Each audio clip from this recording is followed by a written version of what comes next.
what's going on? How are you? Good to see you. Nice mug. Hey, listen, it's me. It's Nick Digilio. Thank you for checking out my YouTube channel.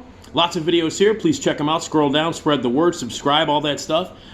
Speaking of subscribe, you got to subscribe to my podcast, the Nick D Podcast at the Radio Misfits Podcast Network. And every Tuesday, every Friday, brand new episodes, pop culture, fun stuff. Esmeralda Leon is my co-host. Lots of great stuff on that podcast. Movie reviews. We'll talk about books and music and sports and have great guests. It's really cool, celebrating a year of the Nick D Podcast. So please check it out at radiomisfits.com. Got a new podcast. It's actually launching next week. A weekly podcast. New episodes will drop every Wednesday, and it's all about Saturday Night Live. And the podcast is called That Show Hasn't Been Funny in Years, an SNL podcast. Launching next week. Make sure you check that out. It's going to be great. Dedicated entirely, each episode, to a different thing that is Saturday Night Live related. So that's coming up too. Check me out on Patreon. Give a little dough if you can. That'd be awesome. $3, $5, $25 a month, whatever you want to commit. Pick a tier. Be a patron. Check out patreon.com/NickDShow, and please donate today. So, sometimes actors and actresses have a bad year, even if they're good. A lot of good actors and a lot of good actresses have appeared in bad movies. Not everybody is infallible. People who are terrific and great talents can hit the skids every once in a while. And it's everybody's human. People have bad days. Sometimes actors and actresses have bad years, even the good ones. And 2022, which we just finished up, and and by the way, tonight is the night I see the very first official 2023 movie release, and it's called Megan, and it's about a goddamn crazy female doll robot that goes nuts and starts killing people. Needless to say, I'm fucking excited about goddamn Megan. Yeah. Anyway, as we wrap up the year of 2022, I was looking back and, some people had a great year in the movie business. Directors, actors, actresses, writers, whatever. Some studios had a great year. The movies themselves had a great year. Bringing back big movies. Top Gun made a ton of money. Brought a lot of people back into movie theaters. 2022 was a fun, transitional, but overall, very good year for the movie business and a lot of people involved. But some people had a bad year. In particular, I would like to mention one of the most beloved actors of all time. An American icon. Everybody loves him. I don't know anybody who doesn't. Well, my ex-wife, my second ex-wife, didn't like him, which I think says a lot. Tom Hanks. Who doesn't like Tom Hanks except for my ex-wife, who is my ex-wife? So that should be telling. Anyway, Tom Hanks. Everybody loves Tom Hanks. I love Tom Hanks. The guy won 2 Academy Awards in a row for Best Actor. Legendary, for Philadelphia and then for Forrest Gump. He's appeared in a ton of amazing movies. He has worked with some of the greatest directors of all time, some of those legendary directors of all time. Ton of them, movie after movie after movie, director after director after director. His movies make a lot of money. He's got a very successful production company. He directs, he produces. I mean, he brought back World War II to audiences, that weren't necessarily watching it, and made that profitable and interesting, and educational. People love Tom Hanks. I am one of them. Tom Hanks had a shitty 2022. A shitty 2022. Like a really bad year. Some of the appearances that he made on some TV shows, not so strong.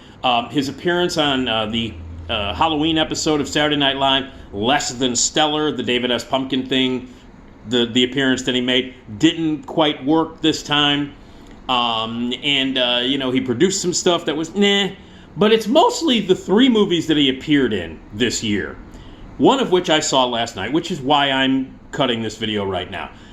He made 3 movies, and he acted in 3 movies in 2022.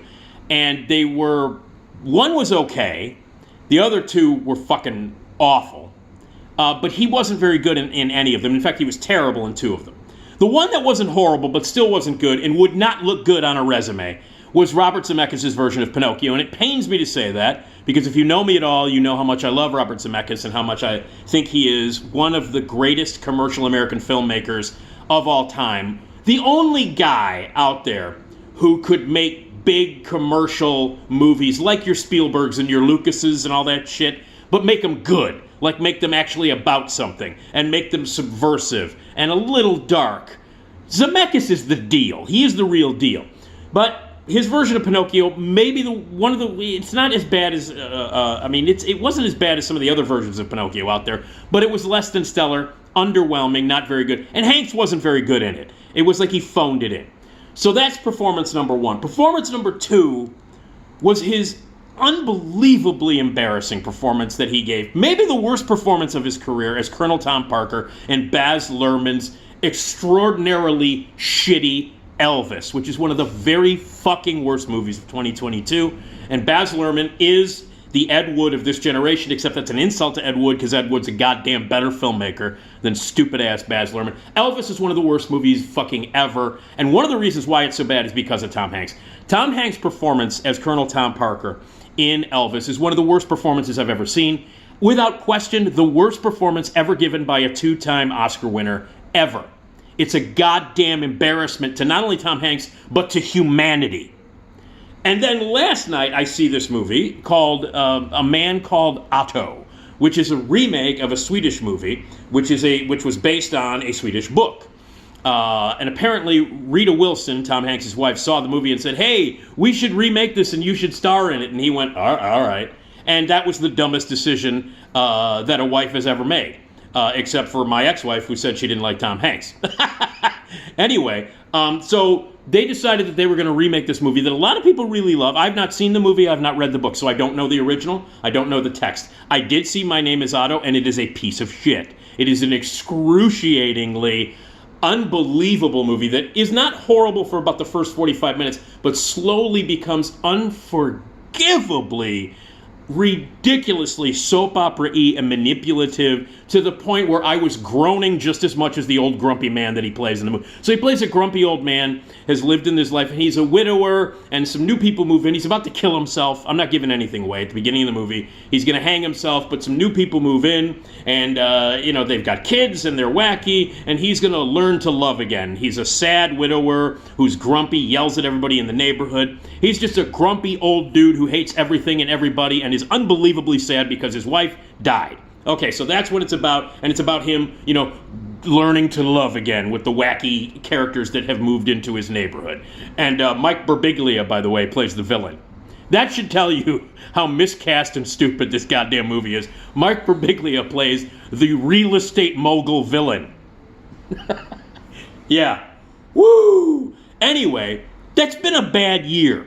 A bad year for Tom Hanks. When you have shit like Pinocchio and My Name is Otto, or The Man Called Otto, and especially Baz Luhrmann's piece of shit Elvis, where he gave the most embarrassing performance of his fucking career. It was not a good year for Tom Hanks, and it's been kind of a shaky few years for Tom Hanks.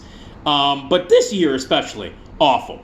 And then I kept thinking about, well, you know what, this doesn't happen very often. Tom Hanks is usually very reliable. Like I said, really good actor, usually reliable, likes to do quality stuff. You can usually rely on Tom Hanks. But there are a lot of actors and actresses who are consistently bad, who have consistently bad years. And I went online and I was looking around, and I found a list of the actors who consistently appear in terrible movies. And I just want to fly down this list. So Tom Hanks had a bad year. It happens to everybody. You know what? He'll rebound. I'm sure he's fucking fine in terms of, the guy, the guy survived COVID when it first happened. He survived COVID while he was making a Baz Luhrmann movie. That's about as bad as it gets. If you can survive making a Baz Luhrmann movie and COVID and at the same time, blessed. So anyway, Tom Hanks had a bad year. Let's put it past him, okay? But some actors and actresses consistently have bad years, and here they are. These are, I looked this up online. I guess this was science. I guess we're going by science. These are actors and actresses who consistently appear in bad movies. Adam Sandler obviously tops the list. I could name on this many digits how many Adam Sandler movies he's good in, and actually how many good Adam Sandler movies he's made, maybe more than 5. But Adam Sandler is at top of the list of consistent actors and actresses who are actors and actresses who are consistently in terrible movies. That's what I was trying to say. Adam Sandler. According to this, Jennifer Lawrence. Now, I'm guessing they're counting the Hunger Games, because I don't know how many fucking Hunger Games movies there are. How many are there? 4? I think there are 4. I don't fucking know. Why would I know that? Why would I know that? I've got the Battle Royale set, DVD set. I don't need fucking Hunger Games. Anyway, Jennifer Lawrence. She's been in some other shitty movies. But yeah, I don't know, because I love Jennifer Lawrence. And I loved her last movie, Causeway, was really underrated and really good. But Jennifer Lawrence, according to this, science, consistently in bad movies. Nicolas Cage. Well, Nicolas Cage. Come on. Nicolas Cage. Who else is on this list? Halle Berry. Halle Berry. If you look at the science, if you take the movies that she's in, even though she's not in as many movies as Nicolas Cage. Nicolas Cage is in a movie every I think it's 4 days. He's got a new movie out. But Halle Berry doesn't work as much. But yeah, she's been in some shit. Some really shitty movies. I don't know who did this scientific study. I don't know if it was Johnson & Johnson or Huey and Lewis. I don't know who the fuck did it. But this is science, man. You can't argue with it. It's science. It's like from Anchorman. Science. Ashton Kutcher. Ashton Kutcher. If you just, average it out, even if it's, less movies, Ashton Kutcher he is consistently in bad movies. Rob Schneider, right along with his buddy Adam. Rob Schneider is a sack of shit. Can we just say that? Can we just say that Rob Schneider is a sack of shit? And then he was like ripping on, who was he ripping on? What was he ripping on? I don't know. He was ripping on someone for not being funny or not being good. Rob Schneider, let me just say that to you. Rob Schneider was actually criticizing someone for not being funny and not being good. Rob Schneider was doing that. I just want to say that again. Fucking Rob Schneider was criticizing someone else for not being good and not being funny. Fuck off. Who's next? Jessica Biel. Oh, well, come on. You gotta love Jessica Biel. She's married to the JT. She's married to the Timber. But yeah, she's been in a lot of shitty movies. Jessica Biel. And again, science. Consistently. Here. Who else? Cuba Gooding Jr. Something happened right after Jerry Maguire. And he's had, except for the OJ miniseries, where he played OJ, he's had a personal life, some weird shit in the news, some weird tabloid stuff that I don't remember, but I remember not being good. But then, come on, man, Chili Dogs, right? Wasn't he in Chili Dogs or Snow Dogs in the fucking Love Boat? What was it? Crazy Boat? The boat of shit? Whatever. Cuba Gooding Jr. Let's see who has Jason Statham. Fuck Jason Statham. I know people like Jason Statham. I never liked the fucking guy. I think I liked him maybe in a couple of movies, none of which were directed by that sack of shit Guy Ritchie, who has this much talent. Whatever talent he had, he got while he was with Madonna. I think that's the only thing, because someone talented married him. Maybe it rubbed off on him. I don't know. But anyway, Jason Statham, he fucking sucked. Can we just say that? He sucks. What the fuck? Why were you going to see? Why you? You know you like Jason Statham movies. Why? The fuck is wrong with you? All right, the Lindsay Lohan. Science, again. We're not going by volume. We're not going by a long history. We're not going by movie after movie after movie, even though that's the truth with Adam Sandler. We're going, percentage-wise. The Lohan. A lot of bad movies, and she just made a Christmas movie for the Peacock Network or whatever it was. I watched 15 minutes of it, and I used to love the Lohan. I was in love with the Lohan deeply. God, I loved her when she first burst onto the screen as a kid, and then as a teenager, and then as a young adult, and then the whole Paris Hilton, Nicole Richie, early, mid-2000s happened, and she's never recovered from that. So the Lohan is on. Gerard Butler. Oh, my fucking God, this guy. This guy should be top of the list of consistent shit. Gerard Butler. He's the fucking worst. And he's got a new movie coming out in a couple of weeks called Plane. And it's with him and, what's his ass? The priest from Evil. Michael, I can't remember his name. But the priest from Evil. He's awesome. I love him. And he's also a superhero in one of those goddamn comic book fucking things. He's like a superhero dude. I guess. I don't watch that shit. But anyway, he's in Evil, and he plays like a convict on a plane. The plane crashes, and they're terrorists and shit. And Gerard Butler's the pilot of the plane. And Gerard Butler sucks. He's been in, it's like movie after... When you see Gerard Butler's name on a movie, you know it's going to be shit. He sucks. He sucks. And his movie, this guy should be at the top of the list. But Plane is his next movie. Plane, Plane. I remember the first time I saw the trailer for it, the entire audience busted out laughing when because the title comes popping up. Plane! Get the fuck out of here. All right, Gerard Butler, yes, awful. Vince Vaughn. consistently, I've liked Vince Vaughn, I think, in 2 movies, maybe. Jag-off in real life, absolute, utter jag-off in real life, jag-off, douchebag extraordinaire in movies. He is the definition of white boy douchebag jag-off. Vince fucking Vaughn. Fuck him. Okay, Jennifer Lopez. Fuck her. I don't care. Whatever. Never liked her. I liked her in Hustlers.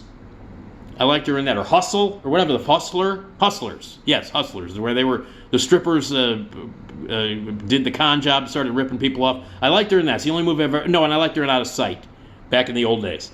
But no, Jennifer Lopez, she sucks. All of Marry Me with Owen Wilson, that was one of the worst movies of last year. Look, it's science. You can't argue. Sylvester Stallone, it's science. That's another guy who started making 60 movies in a row, and all those Expendable movies are terrible. I guess the Tulsa King thing, which I've not watched yet. I should watch that. I hear it's really good. My good friend Tony Fitzpatrick, who knows his shit, who's a good guy, it really, really swears by Tulsa King, the new Sylvester Stallone miniseries. I always root for the Stallone, but this is science. They're saying he's bad consistently. Cameron Diaz. Jesus, did she have people fooled for a little while, right? Not me. When There's Something About Mary came out and everybody loved her and somehow she ended up in Gangs of New York. Oh, does she suck? All right, Hayden Christensen. I root for Hayden Christensen because of Shattered Glass. But yeah, Hayden Christensen. Again, a lot of these people don't work that much now.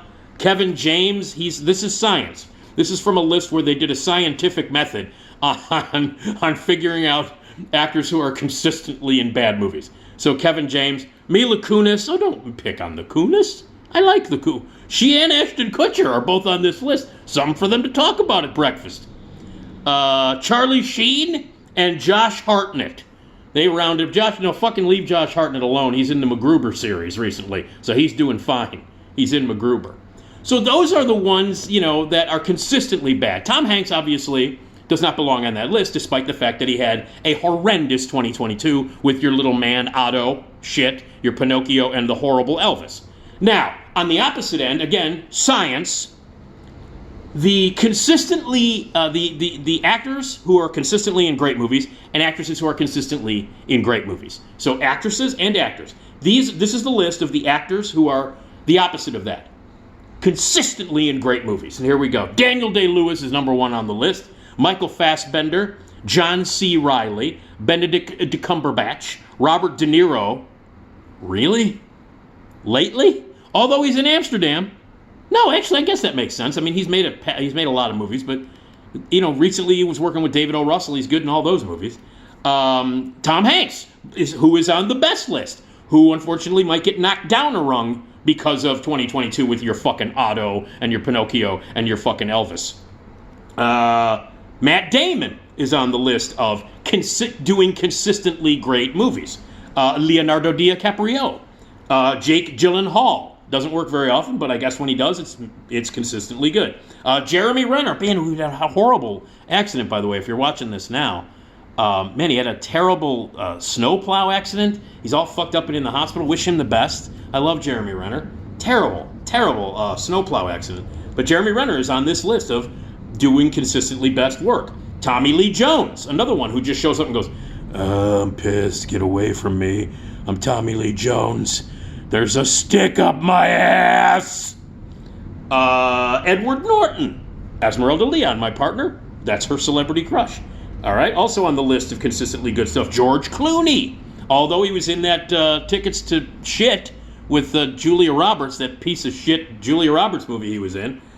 Sean Penn, also on the list, and Christian Bale. So that's your list right there of actors who are consistently in good movies. Consistently. And again, this was figured out by some way, percentage-wise, science. Now let's move on to actresses. Actresses who are consistently in good movies. Carey Mulligan is number 1 on the list, followed by Tilda Swinton. My God, I love Tilda Swinton. Marianne Cotillard is next on the list. Kate Blanchett, although Tar can kiss my ass because that movie is an overrated, pretentious piece of shit. Kate Blanchett. Jennifer Lawrence, who somehow made it on the bad list as well. I don't know. So science sometimes has a weird outcome. You know, when you're in the lab and you've got test tubes, sometimes the outcome is weird. Jennifer Lawrence is on both consistently bad and consistently good lists. I don't know how that works out. Charlotte Rampling. Again, not a lot of these actors and not a lot of these actresses on the consistently best work as often as some of the other people do.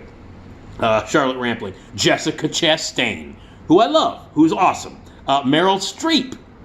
You'd think she'd be a little bit higher on the list. A little higher. She's near the bottom. Jodie Foster. Scarlett Johansson. Brie Larson, who doesn't work as much as I'd like. I love Brie Larson. Maggie Smith. How did Maggie Smith end up on this? Because of the Downton Abbey, probably, right? Because of that. Judi Dench, and then Kristen Dunst. Kristen Dunst. Wow, okay. That seems like a surprise to me. But those are your best, your consistently best. So you want worse, you got Adam Sandler, Jennifer Lawrence, Nicolas Cage, Halle Berry, Ashton Kutcher, Rob Schneider, Jessica Biel, Cuba Gooding Jr., Jason Statham, Lindsay Lohan, Gerard Butler, Vince Vaughn, Jennifer Lopez, Sylvester Stallone, Cameron Diaz, Hayden Christensen, Kevin James, Mila Kunis, Charlie Sheen, and Josh Hartnett. For the best, consistently best, this is all science, Daniel Day-Lewis, Michael Fassbender, John C. Reilly, Benedict Cumberbatch, Robert De Niro, Tom Hanks, Matt Damon, Leonardo DiCaprio, Jake Gyllenhaal, Jeremy Renner, Tommy Lee Jones, Edward Norton, George Clooney, Sean Penn, Christian Bale. Actresses, consistently best. Carey Mulligan, Tilda Swinton, Marion Cotillard, Kate Blanchett, Jennifer Lawrence, Charlotte Rampling, Jessica Chastain, Meryl Streep, Jodie Foster, Charlotte Johansson, Brie Larson, Maggie Smith, Judi Dench, and Kristen Dunst. So there you go. According to science and percentages and people with glasses figuring shit out, that's your consistent bad actor and actress list. That's your consistent great actor and actress list. And somewhere in there, we've got to figure out, science-wise, what's going to happen to Tom Hanks on those lists, considering what a shitty 2022 he had. So, I'm fresh from seeing My Name is Otto. I had to get home after the screening, and A Man Called Otto, whatever the fuck the piece of shit is called. Awful, excruciating piece of garbage. But I had to, in order to get the taste of that manipulative soap opera-y, over-the-top, horrible movie out of my mouth, I watched Repo Man when I got home last night from the screening. And I watched it for several reasons. One, I had to get that Otto movie out of my brain. And two, I had to reclaim the name Otto. I did. I really needed to see Repo Man again, just so I didn't associate the name Otto with a sack of shit. So I watched Repo Man. And I was better for it, because Repo Man rules. Okay, anyway. You're good, you're bad, science is going to figure it out.